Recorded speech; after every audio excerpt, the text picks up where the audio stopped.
Well, first and foremost, it's great to be home in Vegas, so welcome everybody to our home. CSI was a phenomenon, and we changed the course of television through CSI. But at the core of what's in our hearts for our company in Black Box Television really is storytelling. So we saw the future of TV, in CSI in 2000, and now we see the future of storytelling really through Google and YouTube. And to have the chance to tell stories in terms of a categorical niche under the auspice of a scalable umbrella, such as Google, turns this into not only the future of entertainment, but possibly the extinction of TV as we know it.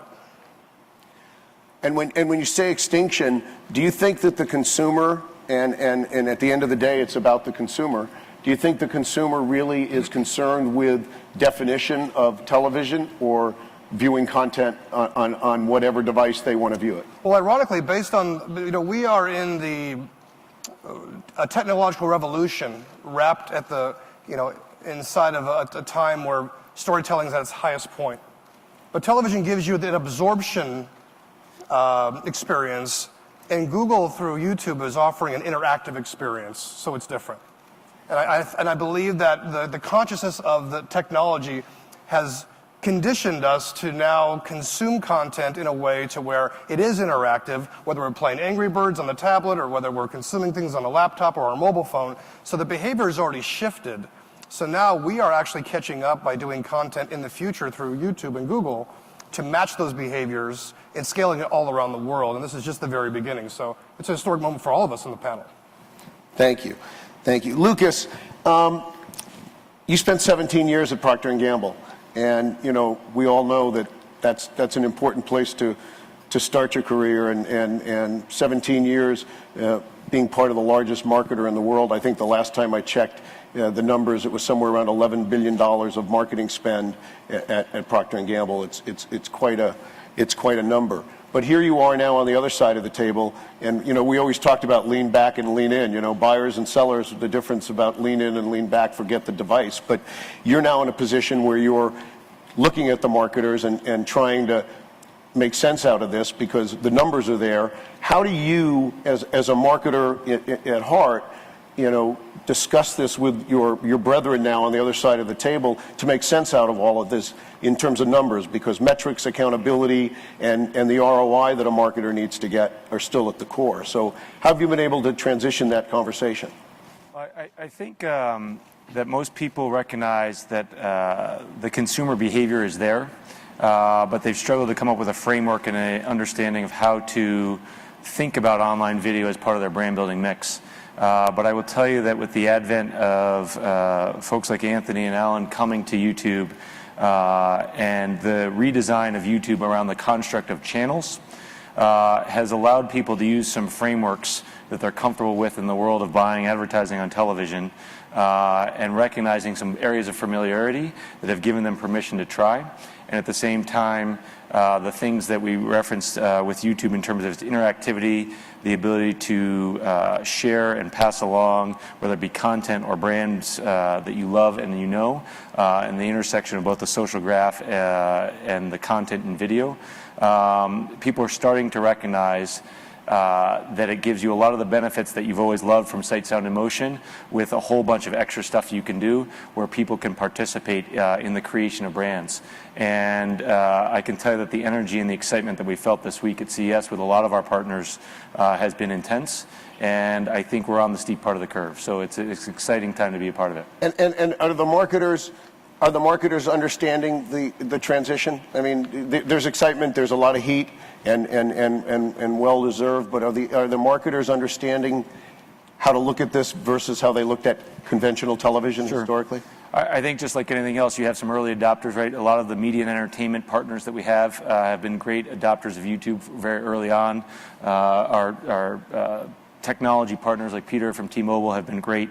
But what this conversation has done, the construct of channels and the launch of all the new original programming has really opened up the discussion with consumer products, with healthcare, with auto, and maybe some of the folks that are in the next stage of adoption.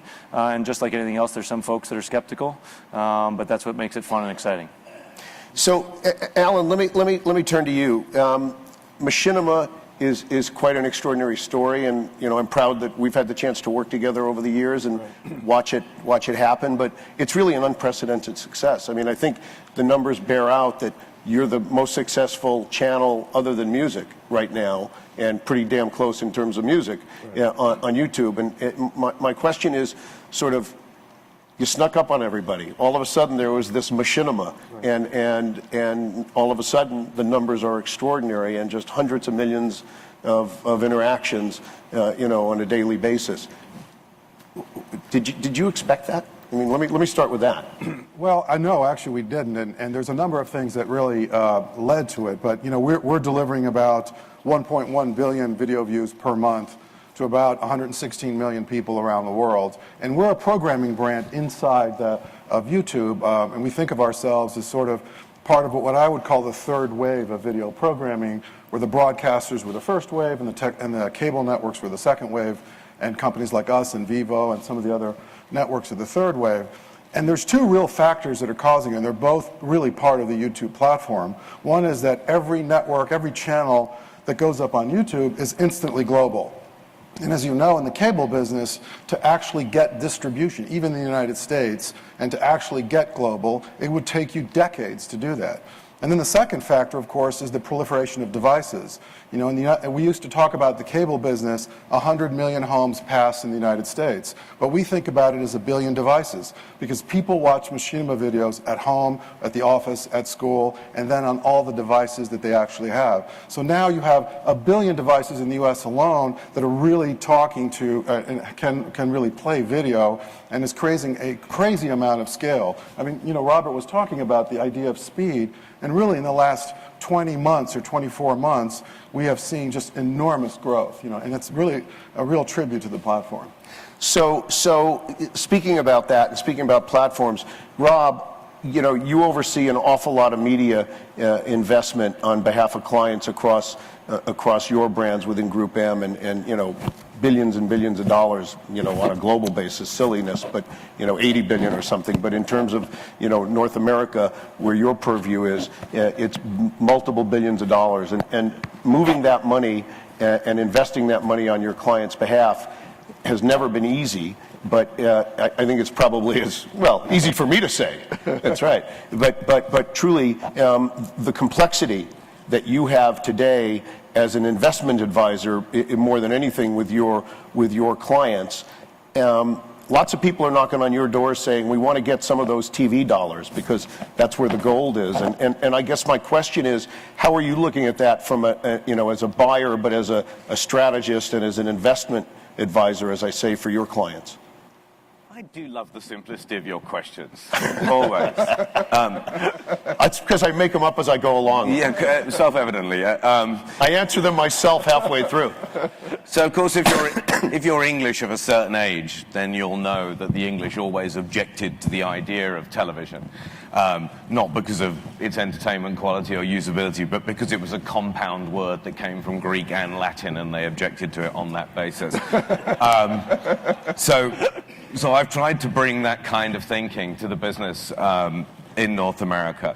And I think that our view of the world now is that there are video experiences, and those video experiences are delivered in different formats, and we haven't talked about the fact of the length of the programming and the ad load in programming, and I think that's a highly significant area.